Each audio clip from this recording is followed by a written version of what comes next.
Hey guys, I'm Panashblack and welcome to my little crime channel in the heart of Wales. Today we are going to look into the case of Nicola Fellows and Karen Hadaway, also known as the Babes in the Woods. So with all that said, let's get started.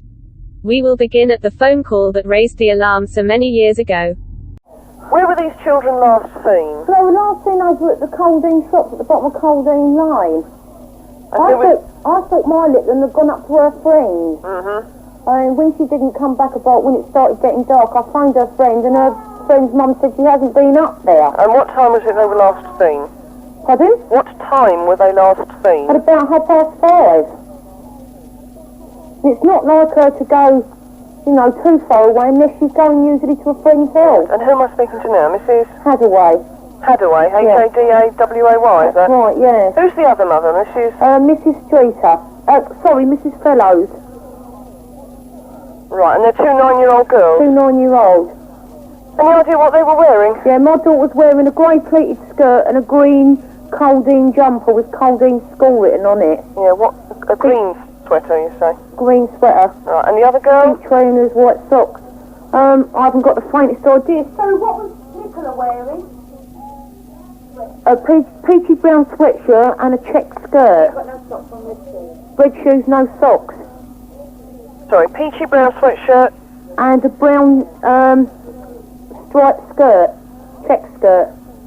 All right. I'll get somebody to come and see you. If they return in the meantime, if you can let us know. And try and check around to various other people. Yeah, well, we've been walking around for hours. I've nearly collapsed. Yeah. Well, I'll get somebody to come up and see you. Okay, all right.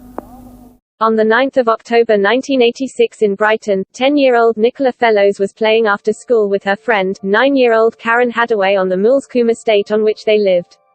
They were spotted together by the neighbors, which was the last time they were seen alive before they were taken, sexually abused and strangled. Their bodies were discovered the next day, huddled together in the nearby Wild Park. Russell Bishop was tried and acquitted for the murder soon after. Nicola's father also came under suspicion for the crime years later and was arrested, but released weeks later. Police said there wasn't enough evidence for further arrests. For the 20th anniversary, the girls' friends and family marched to the crime scene, demanding police re-examine the evidence, but now over 30 years later, there is finally justice for the family. Russell Bishop, 52, went on trial accused of killing 9-year-olds Nicola Fellows and Karen Hadaway 32 years ago, allegedly told friends how the girls' bodies were positioned. He was cleared of their murders in 1987 but then went on trial again after prosecutors claimed new DNA evidence, including a discarded sweatshirt which gave up its secrets 30 years later. Proved he was the killer. Jurors at the Old Bailey heard Bishop knew both Nicola and Karen through their families. We brought nothing into the world, and we take nothing out. It has been a long wait for justice. 32 years since two heartbroken families buried the little girls so cruelly taken from them. Today, as at the second time of asking, justice finally caught up with their killer, Russell Bishop. 3 of the parents were at the Old Bailey to witness it. It's been a hard, long, sad and often lonely road. Like a roller coaster, ups and downs, highs and lows. What we've got there. Their view of the man who was once a friend and neighbour. He's a coward without a conscience. The double killing shocked the nation and became known as the Babes in the Wood murders after the girls' bodies were found in a wooded area of Brighton's Wild Park. 9-year-old best friends Karen Hadaway and Nicola Fellows had been sexually assaulted and strangled. In 1987, Russell Bishop, then 20, first stood trial for the girls' murder. Not guilty, lads!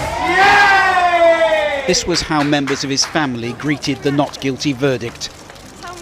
We now know he'd got away with murder. Bishop would even return to the estate in Moulscombe where he and his young victims had lived. I've had a couple of people come up to me since I've been out and said, look, I thought you was guilty.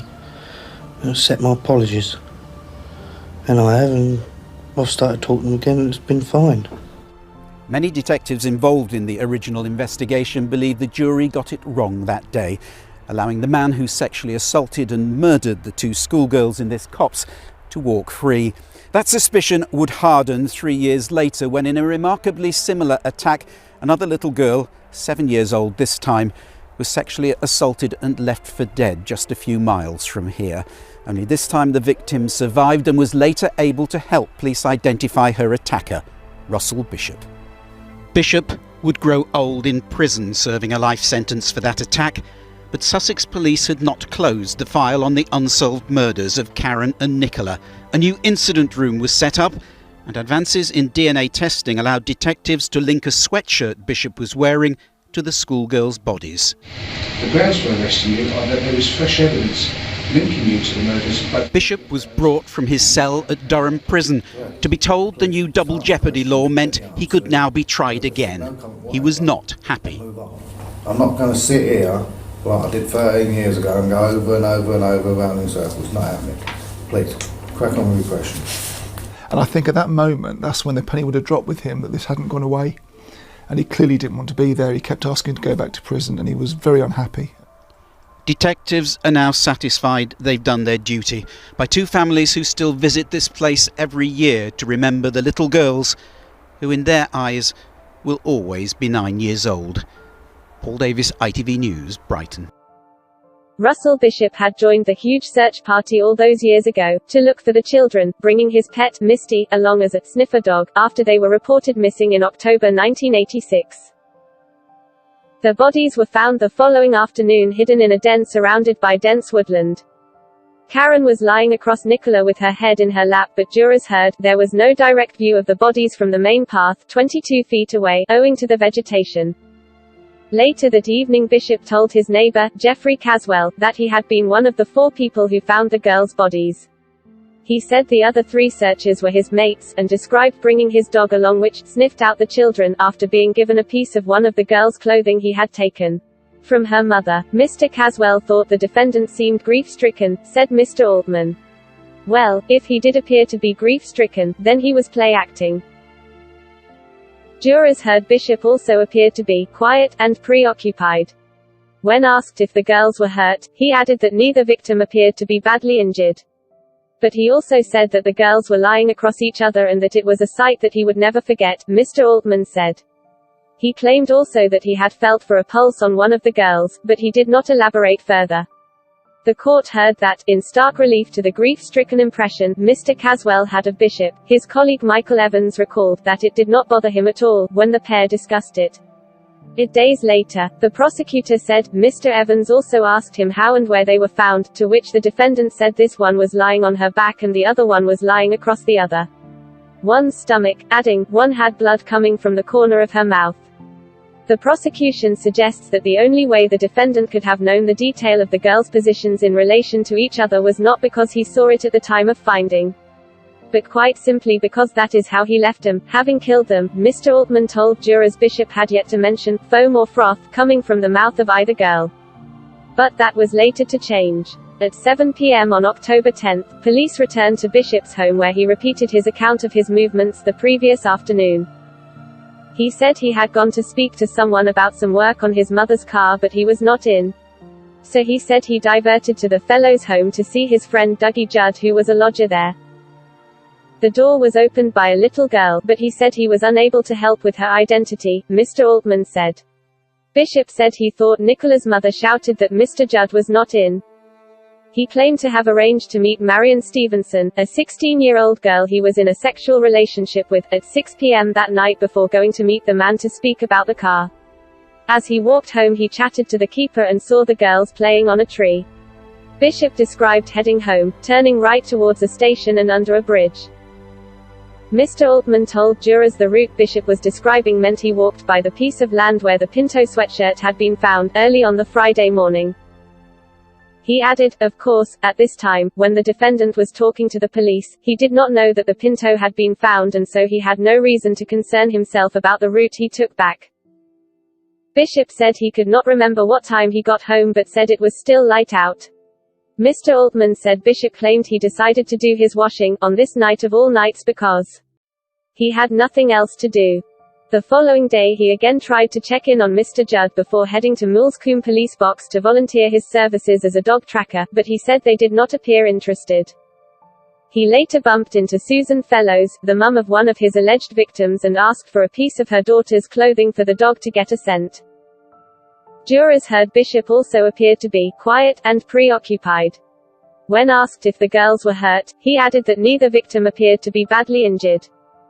After joining Kevin Rowland and Matthew Marchant, who were also searching in the park, he heard someone shout out, "We've found them." He said he ran towards the pavilion and then into the woods, where he saw another man who said he did not know whether they were asleep or dead, Mr. Altman told jurors. He said he saw the two girls huddled together. Nikki, as the defendant called her when he was talking to the police, was, he said, lying on her back and Karen's head was resting on Nikki's stomach.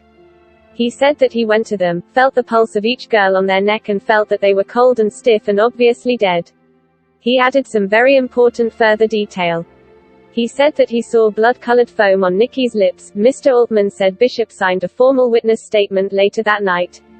He continued, "As I have said before, there is simply no possibility that the defendant could have been in possession of the detail of the precise situation and positioning of the two girls and the foam, or froth, on Nicola's lips unless he had seen it with his own eyes and from very close." When the interview was over, jurors heard Bishop chatted with the officers, intimating that he was worried because he believed he was suspected of the murders. He similarly said he believed himself the number one suspect during a conversation with officers as they dropped him home. They assured him an alibi, or evidence to support his supposed movements, would help him. If you can just hear the question, please. As I said, I'm putting the technical side of this to one side, okay? And you've told us that refer back to what was said before, okay? But we're asking you now, that's not clear to us, okay? Right now, where your position stands on touching Karen's forearm. Well, I didn't touch no one, so I'm innocent, and as I said, I've got no comment to make. But that's what I'm asking you. You've said you didn't touch her.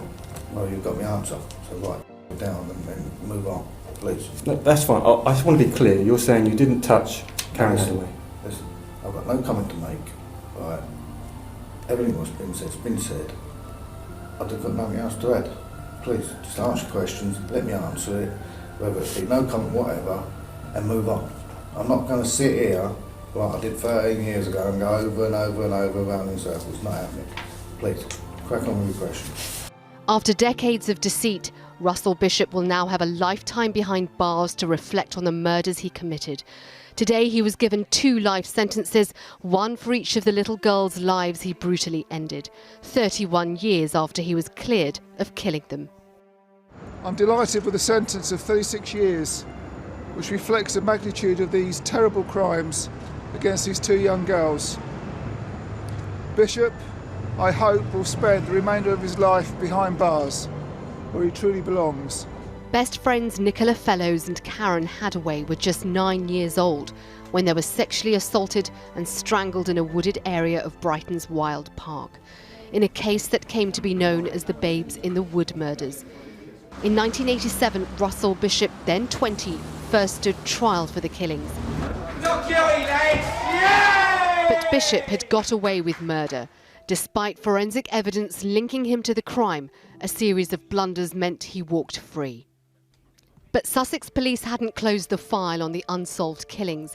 In 2013, a new secret incident room was set up at this remote police station in West Sussex to comply with strict double jeopardy rules, the change in the law that permitted a second trial in the event of fresh evidence. This case is transformed by DNA evidence from what it was in 1987. All the civilian witnesses are the same, and they give the same account essentially, but the DNA transforms the case and is overwhelming against Russell Bishop. Key to his guilt was this sweatshirt that he was wearing. It linked him to the girls' bodies, but there was a failure to preserve the evidence at his first trial.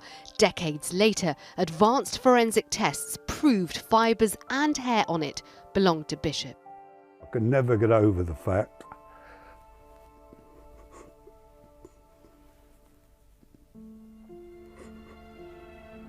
that they lost their children, their daughters. And I never blame myself for losing the first case, not at all. I think we did everything we could. It took another 5 years for these families to get justice and ensure their daughter's killer didn't get away with murder.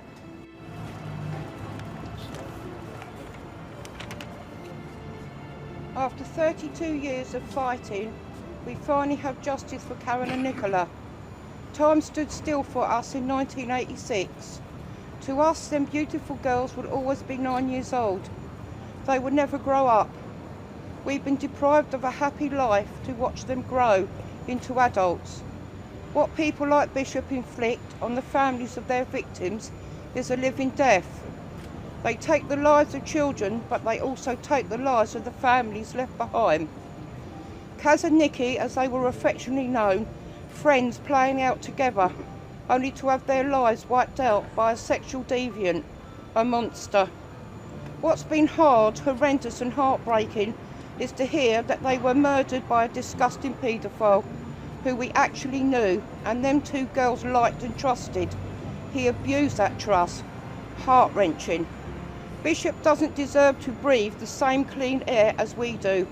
After all, he decided that day to strangle the life out of our two angels, leaving them nowhere to breathe. What makes a man want to squeeze the life out of two innocent children with his bare hands? Unbelievable, when he had a child himself and another on the way. He's a coward without a conscience. I don't believe you can rehabilitate evil. I think Bishop was just born that way. People talk to me of forgiveness, but I can never forgive or forget what that evil monster did to my beautiful cousin Nikki. I'm trying so hard to get my head around this, but I will, because I'm a fighter and I'll never stop being strong for my family. Unfortunately, the brother of Babes in the Wood murder victim Nicola Fellows died just weeks before he saw justice for the death of his sister.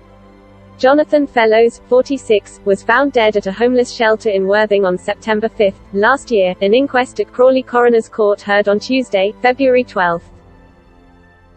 Russell Bishop's defense team had also cast suspicion on Nicola's father Barry Fellows, claiming he was violent, had seen a video of his own daughter being abused, and had a gap in his alibi.